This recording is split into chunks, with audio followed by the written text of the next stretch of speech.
I waited downstairs in the lobby of my office building for 2 full hours, watching the city lights blur as the evening descended. My wife, Clara, was supposed to pick me up. She had promised she would, her text from earlier in the day a bright spot in an otherwise grueling workload. But as the clock ticked past 7 and then 8, the familiar knot of disappointment tightened in my stomach. Just as I was resigning myself to the fact that I'd have to call a cab, my phone buzzed with a new message from her. "Got tied up with something," it read. "Can't make it." A few minutes later, a notification popped up from her assistant Mark's social media page. There she was. The post was a simple expression of gratitude. "Thank goodness the boss gave me a ride home, or I'd be stuck at the office all night." The accompanying photo was a close-up shot of a car's interior, showing a familiar dashboard and, unmistakably, Clara's legs crossed elegantly in their nude stockings. A strange, hollow chuckle escaped my lips. With a sense of detached irony, I tapped the like button and left a comment under the photo. "Lucky you to have such a great boss." After sending the comment, I picked up the small suitcase I had packed earlier, walked out into the night, and left.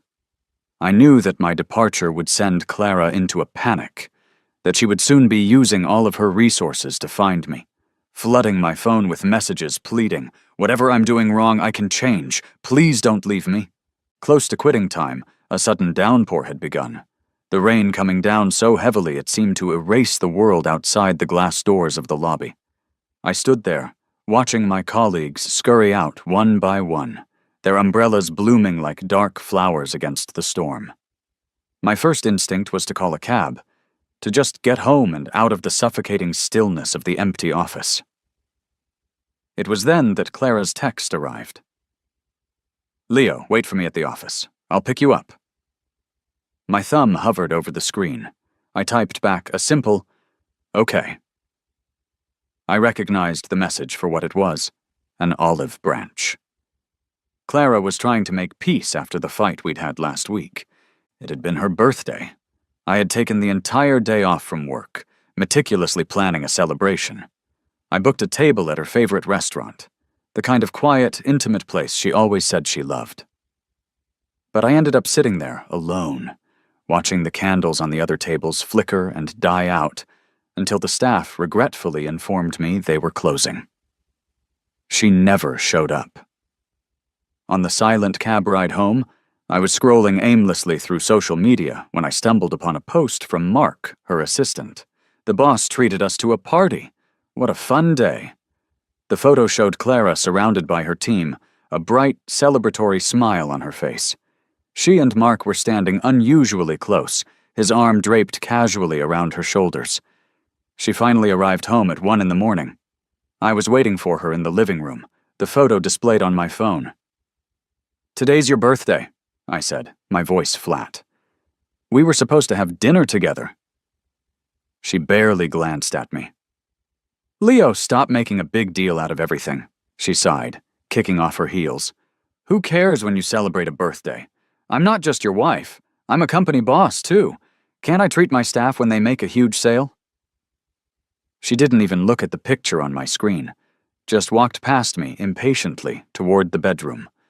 I stood there, stunned by the casual cruelty of her dismissal. A moment later, I deleted the photo from my phone, a bitter thought crossing my mind. Why should I care about her birthday if she clearly didn't? That night was the start of a week-long Cold War between us. In the past, I was always the one to break the silence, to try and reconcile after these fights. But this time, even as she offered to pick me up, I felt nothing. The rain poured harder, splattering against the ground in thick, heavy sheets. My pants were soaked from the ankles down just from standing near the entrance, but Clara never came. Disappointed but not surprised, I opened the ride-sharing app on my phone. While I was waiting, another post from Mark appeared on my feed. Thankfully, the boss gave me a ride home, or I'd be soaked like a wet rat. And there it was again, the familiar dashboard of her car, and sitting atop it was the small, fuzzy doll we had won from a claw machine on one of our first dates. I remembered how much Clara had initially hated the idea of putting it in her car, calling it ugly and a driving hazard. But after my constant pleading, she had reluctantly agreed. Thinking back on that memory, a strange sense of calm washed over me. I liked Mark's post and commented, "Really lucky to have such a good boss." I knew then that Clara had flaked on me again. The app showed dozens of people ahead of me in the queue for a ride. Looking down at my drenched cuffs, I canceled the request, opened my own umbrella, and began the long walk home through the storm. When I arrived, the apartment was dark and empty. Clara wasn't there. I took a long, hot shower and changed into dry clothes, a sick, feverish feeling starting to creep over me. I hadn't been lying down for long when the sound of the front door opening and closing woke me. It was Clara. She seemed surprised to find that I hadn't waited up for her. She stood by the side of the bed for a moment, observing me in the dim light. I could feel her gaze on me, but my head was pounding too much to acknowledge her presence. I kept my eyes closed and pretended to be asleep. After a while, she left the room, and I drifted back into a restless sleep. The next morning, I woke up with a pounding headache, the blare of my alarm clock feeling like a physical assault. It took Clara's impatient sigh from the other side of the bed to pull me fully into consciousness. Despite the fever, I knew I had to get to an important meeting at work. I dragged myself out of bed and through my morning routine, leaving the apartment without a word. At the office, a concerned coworker noticed how pale I looked and kindly brought me some fever medicine. No sooner had I taken it than my phone buzzed with a text from Clara. "Leo, are you upset?" I typed back, "Why would I be?" Her reply came instantly. "Well, you didn't make me breakfast today. Isn't that why?" A flicker of irritation went through me. No, I was just in a rush and forgot, ... Since we had gotten married, making breakfast had become my daily routine, a small ritual of care, even though Clara rarely ever touched what I made. Even during our worst Cold Wars, I had never missed a single day. Today, though, I had genuinely forgotten, lost in the fog of my illness. But her bossy, accusatory tone made it sting. I ignored the feeling and entered the conference room. The meeting dragged on until late in the afternoon. When I finally checked my phone, there was another message from Clara. "Almost quitting time, right? I'll pick you up tonight." I hesitated for only a second before replying, "Okay, I'll wait downstairs at quitting time." Suppressing a wave of dizziness, I stood outside the building for half an hour, watching the rush hour traffic crawl by. Clara still didn't show. Just as I was about to give up and leave, my phone rang. It was her.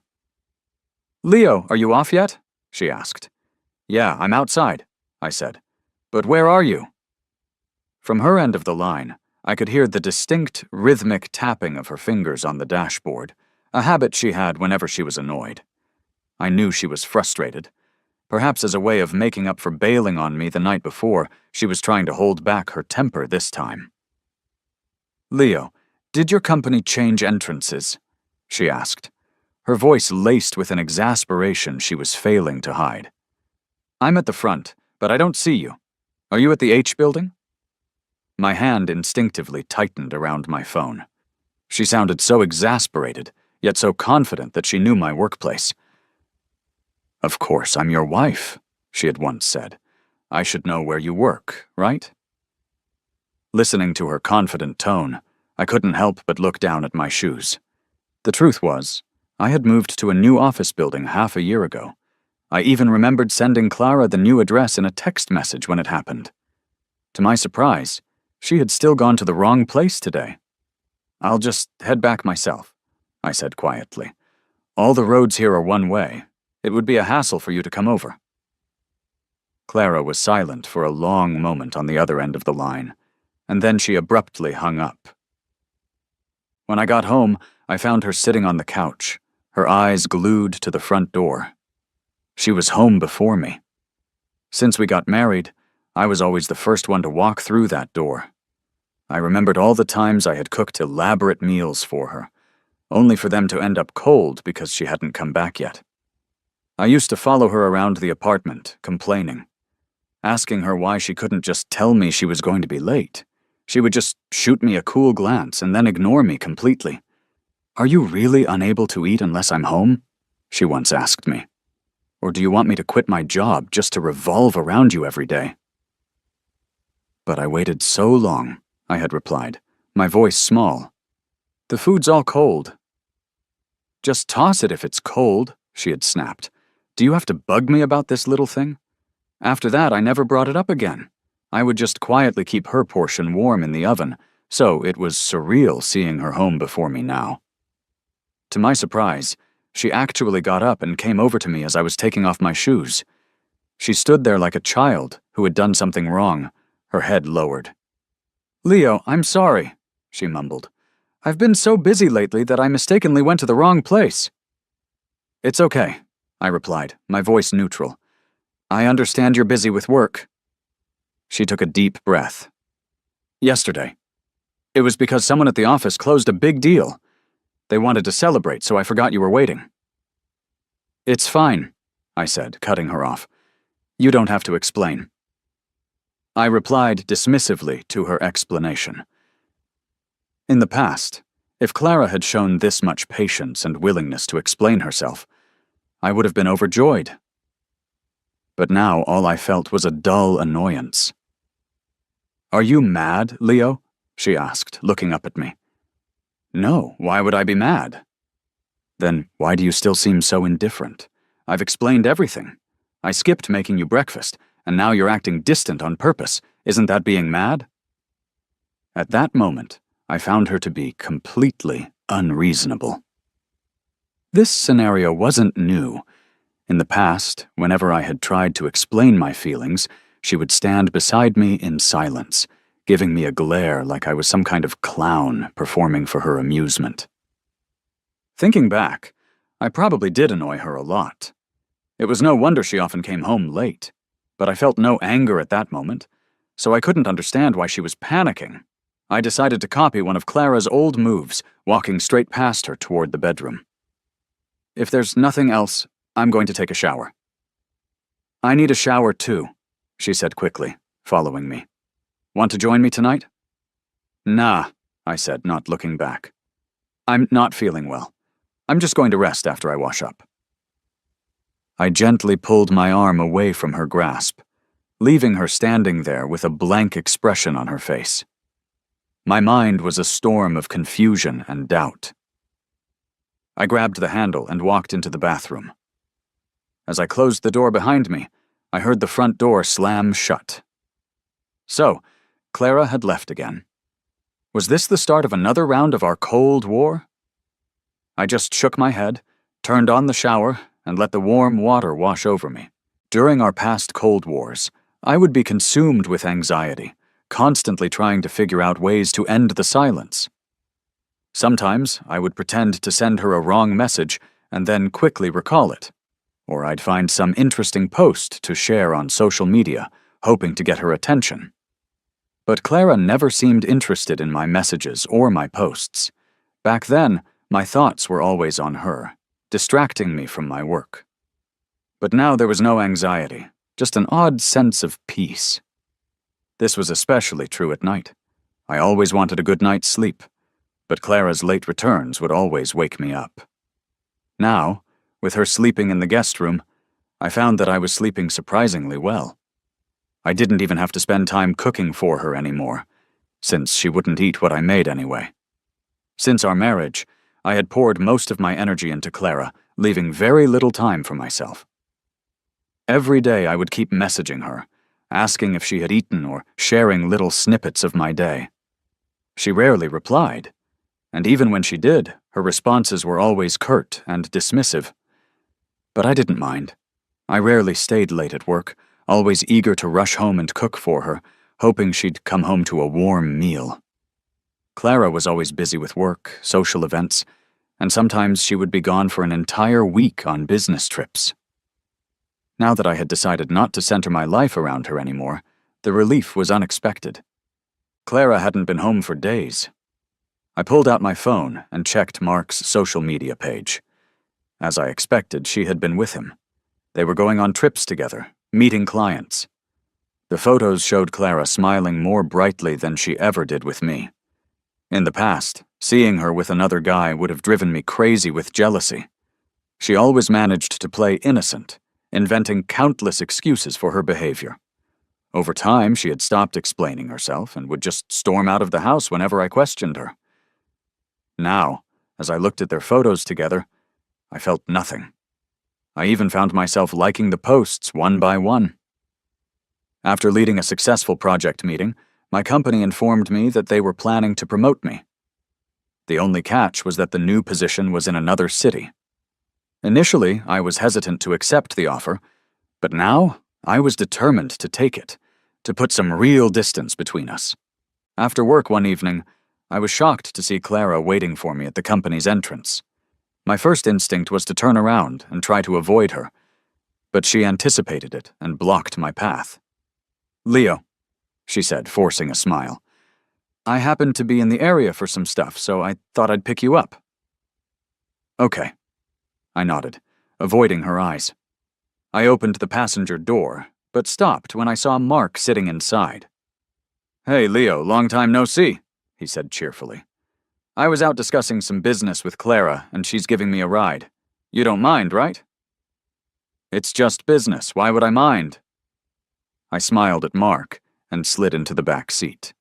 Clara got in last, and I could sense the awkwardness in the car. She glanced back at me in the rearview mirror, trying to explain. "Mark gets carsick, so I let him sit up front." "Getting carsick is normal," I said calmly. "No need to explain." I looked at her as she quickly turned away, looking uneasy. I bet she was pretty surprised right now. Although I didn't usually ride in her car, whenever I did, I always insisted on sitting in the passenger seat. I used to feel a sense of pride sitting there next to Clara. Back then, she'd always get pretty impatient with me, and sometimes we'd even argue about it.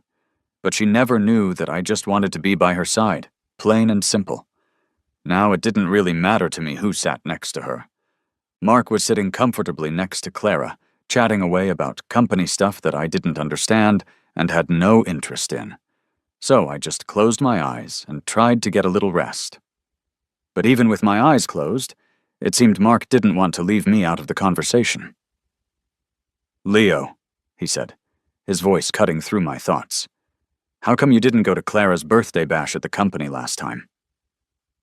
"I honestly didn't know about her party," I said, my voice even. "That day was pretty hectic, and I just forgot it was her birthday." I opened my eyes and caught a glimpse of Clara in the rearview mirror. She looked a bit uneasy, her eyes darting around nervously. Mark tried to sound surprised. "Aren't you two married for years now? Maybe you've been together so long that it's easy to forget." "Mark, just stop talking." Clara quickly shut him down, her voice sharp with guilt. "You both are distracting me from driving." Mark realized he had put his foot in his mouth and withdrew into silence. I chuckled to myself and closed my eyes again.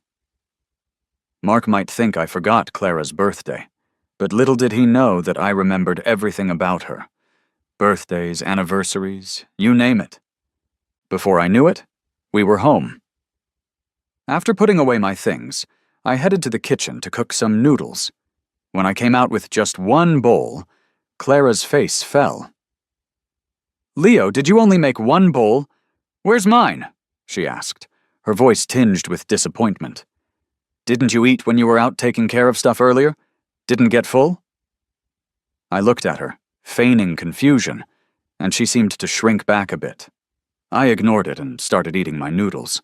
She awkwardly sat down across from me, looking like she wanted to say something, but couldn't find the words. Back in the day, I might have asked her what was wrong, but now I just wanted to enjoy my dinner in peace. Feeling the cold shoulder, Clara finally spoke up. "I actually remember you were waiting for me that day," she began, her voice soft. "But an employee landed a big deal. and it just happened to be on my birthday. They insisted on celebrating, and it slipped my mind to tell you." "This stuff's in the past," I said, not looking up from my bowl. "There's no point in bringing it up. I wasn't all that bothered, really." For a moment, Clara seemed genuinely surprised, a reaction she often used to mock me. I remembered the last time I had pressed her about her relationship with Mark. She had flipped out. "Mark's just my assistant, all right? Why do you keep bringing up such a minor issue?" "Leo, can you just drop it? You're seriously getting on my nerves." That was the start of our longest silent treatment. Snapping back to the present, I quickly polished off my noodles. Before Clara could get up and head out again, I handed her the divorce papers that I had a lawyer draft up earlier in the week. Clara glanced at the title on the document and couldn't help but scoff. "Leo, what does this mean? Are you doing the divorce dance again?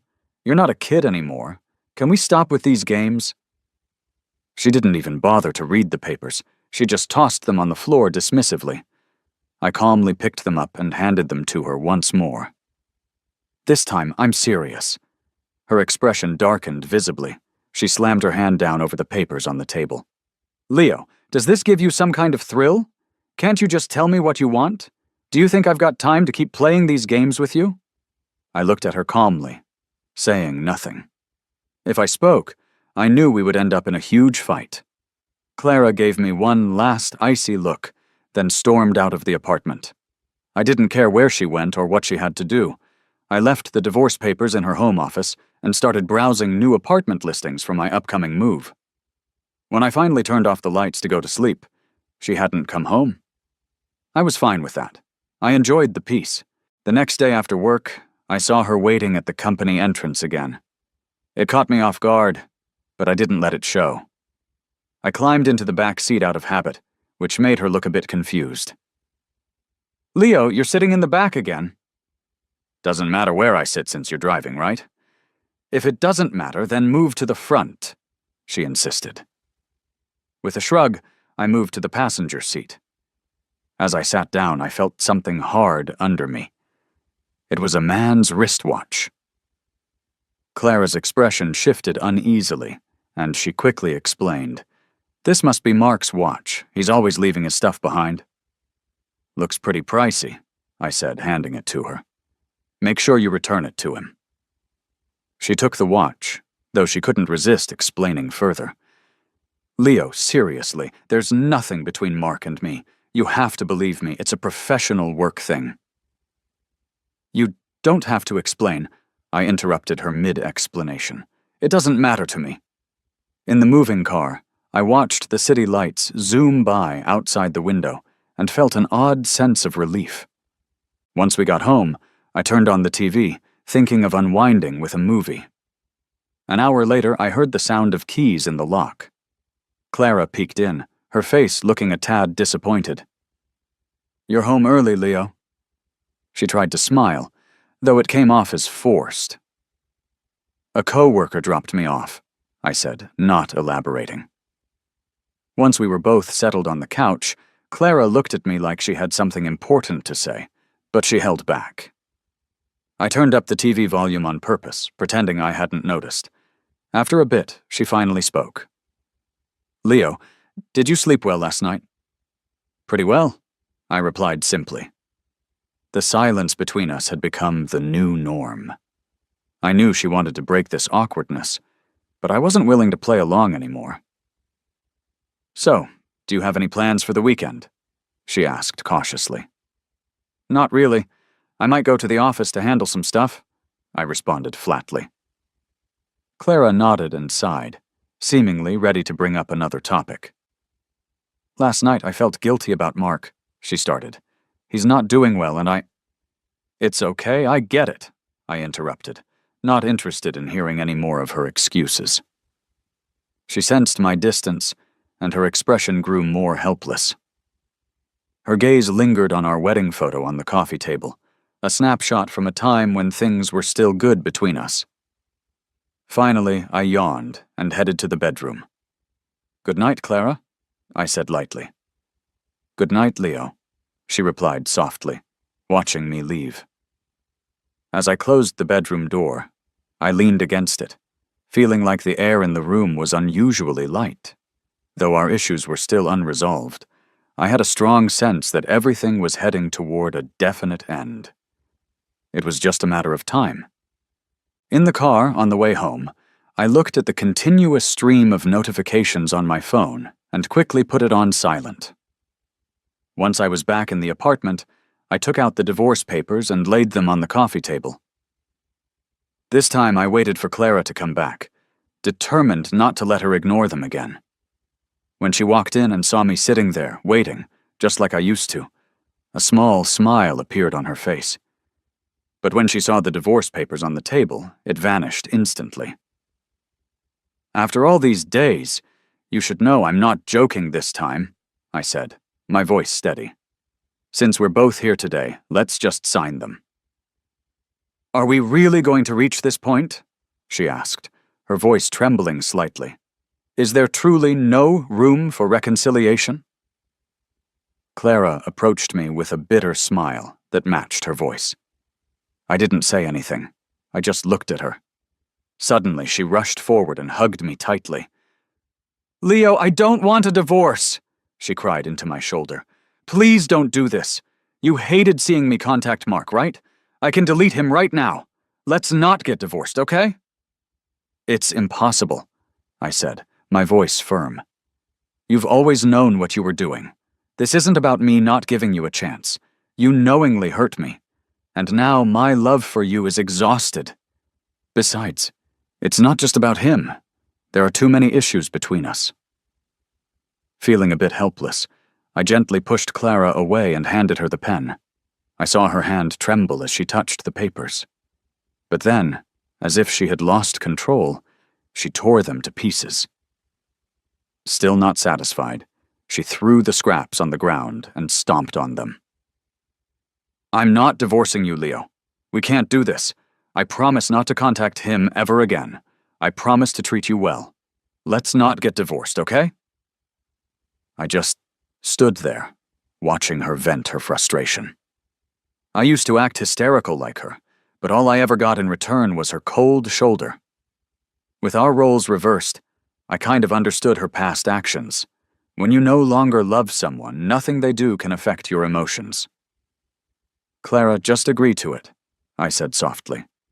"Deep down you know that living like this is miserable for both of us. Plus, I accepted a transfer. I'll be moving to another city soon." "Another city? Which one? I have business in other places too. Can I come with you?" Clara stopped her tirade, looking at me, her eyes full of disbelief and a hint of helplessness. I looked at her and shook my head slightly. "Clara, it's impossible now. Let's just end it." Understanding my resolve, Clara didn't drag it out any longer. She went with me to finalize the divorce the next day. After everything was done, I moved to a nearby city as planned. But on my first day at my new job, I saw Clara at the company entrance. She was leaning against her car, staring at me. I just nodded at her as a greeting and walked past.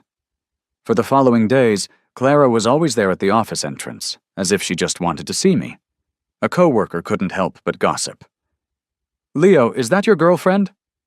I just shook my head without speaking, my eyes drifting away from Clara. When I returned home that evening, before I could even take off my shoes, my phone rang. It was her. "Leo, have you eaten yet? Want to go out for dinner?" "How did you know I haven't eaten?" I asked, a hint of amusement in my voice. "You used to start cooking at 7, so you must not have eaten yet." Clara sounded a bit smug, like she was proud that she knew my old routine. I couldn't help but chuckle. "After the divorce, you suddenly care about me? I'm already cooking. You should find a place to eat by yourself." "But I'm unfamiliar with this place and don't know where's good. Can I?" "No. If dinner is all you're calling about, then there's no point in continuing this conversation." Clara was quiet on the other end of the line, and since I didn't care for any more of her excuses, I hung up. While I was cooking, my phone pinged twice with new messages, but I ignored them and eventually forgot about them. The next morning I noticed Clara's messages from the night before. "Leo, I feel a bit feverish. Could you come take me to the hospital? I'm downstairs. I feel terrible and lightheaded. Are you asleep? Why aren't you responding? Before heading to work, I replied, You're not young anymore. If you're unwell, buy some medicine or go to the hospital for a drip. After sending my reply, I dove straight into the day's work. As quitting time rolled around, my coworker leaned over with some juicy gossip. Leo, I didn't see that hottie waiting for you this morning. Trouble in paradise? It was then that I realized Clara hadn't bombarded me with texts all day. She wasn't waiting outside the office this morning either. Maybe she had finally had enough. If Mark hadn't called me, I would have thought she had just given up.